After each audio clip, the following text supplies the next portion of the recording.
L'actualité, c'est aussi la crise ukrainienne encore et toujours. C'est officiel, Washington dit que les États-Unis vont envoyer 3000 militaires en Europe de l'Est. De son côté, Vladimir Poutine, lui, accuse les États-Unis d'avoir menti alors qu'ils avaient, selon lui, promis que l'OTAN ne s'étendrait pas d'un pouce vers l'Europe de l'Est. Avec nous pour décrypter cette crise, Benjamin Haddad. Bonsoir. Bonsoir. Soyez le bienvenu. Vous êtes le directeur Europe de l'Atlantic Council, spécialiste des questions internationales, et vous rentrez tout juste d'Ukraine où vous avez rencontré le président Zelensky.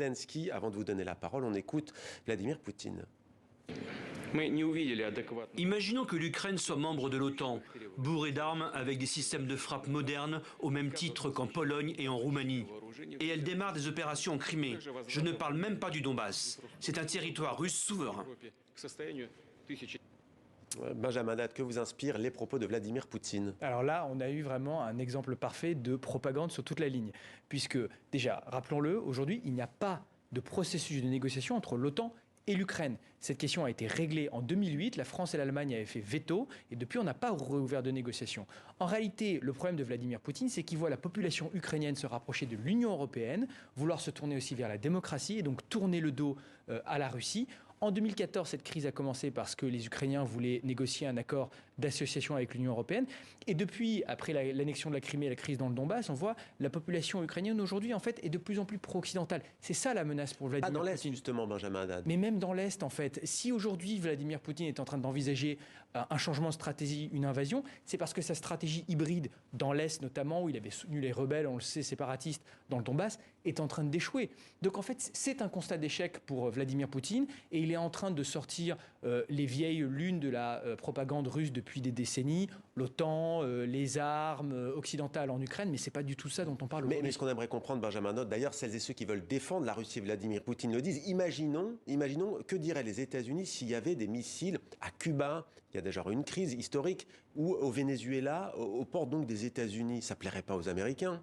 Mais aujourd'hui, on est en Europe, on est sur le continent européen et on a bâti l'architecture de sécurité européenne depuis 30 ans, depuis la fin de la guerre froide, sur l'idée que les États sont souverains et qu'ils ont le droit de choisir librement leur destin. Donc aujourd'hui, il ne s'agit pas de mettre des troupes américaines ou occidentales ou que ce soit ou des armements en Ukraine, il s'agit juste de laisser aux Ukrainiens la possibilité de choisir leur destin plutôt que d'être menacés par la force. Autre idée reçue, la première c'était donc que ce serait lié à l'OTAN, vous dites que non. Autre idée reçue selon vous, c'est que, d'ailleurs ce que dit Vladimir Poutine, c'est que les États-Unis utilisent l'Ukraine comme un outil contre la Russie. Là encore vous dites que Washington ne voulait pas du tout d'une crise dans cette région du monde. Alors ça c'est très intéressant parce qu'en fait quand on voit ça depuis Washington, en réalité cette crise est très embarrassante pour l'administration Biden. Puisqu'on sait bien que la priorité de l'administration Biden, c'est quoi? C'est déjà la relance économique sur le plan intérieur, mais bien sûr, c'est la rivalité stratégique avec la Chine. Et ça, c'est l'obsession. Oui, la bataille verbale entre Joe Biden, c'était pas avec Vladimir Poutine. Quand il est arrivé, c'était avec Xi Jinping. Mais non seulement c'était avec Xi Jinping, mais en plus, Joe Biden, lors de son premier déplacement en Europe, va rencontrer Vladimir Poutine à Genève, parle de contrôle et de limitation des armements. Il essaie, selon le terme, de rendre la relation avec Moscou stable et prévisible. En réalité, Joe Biden, il avait envie de maîtriser le dialogue avec la Russie pour pouvoir se focaliser sur l'Asie. Et donc, d'une certaine façon, Vladimir Poutine est en train de le rappeler en Europe. Peut-être qu'il est nostalgique aussi de l'époque bipolaire où les Russes et les Américains pouvaient se partager la carte de l'Europe. Mais ce n'est pas du tout aujourd'hui une priorité pour l'administration Biden. Donc, ce qu'essaie de faire l'administration Biden, c'est de promouvoir la désescalade, d'empêcher un conflit qui forcerait les Américains à rester en Europe alors qu'ils veulent être en Asie. Alors, vous avez rencontré le président Volodymyr Zelensky. C'est un paradoxe, on l'entend très peu dans cette crise qui se joue entre les États-Unis et la Russie, surtout dans les négociations. Que vous a-t-il dit? Alors, en fait, ce qui est intéressant, c'est qu'aujourd'hui, paradoxalement, à Kiev, l'ambiance est plutôt calme. Zelensky est calme lui-même et ne partage pas l'alarmisme des Américains sur l'imminence de l'invasion, puisque les Américains disent que les Russes pourraient rentrer en Ukraine même d'ici quelques semaines. Et Zelensky dit finalement, nous sommes en guerre depuis 2014.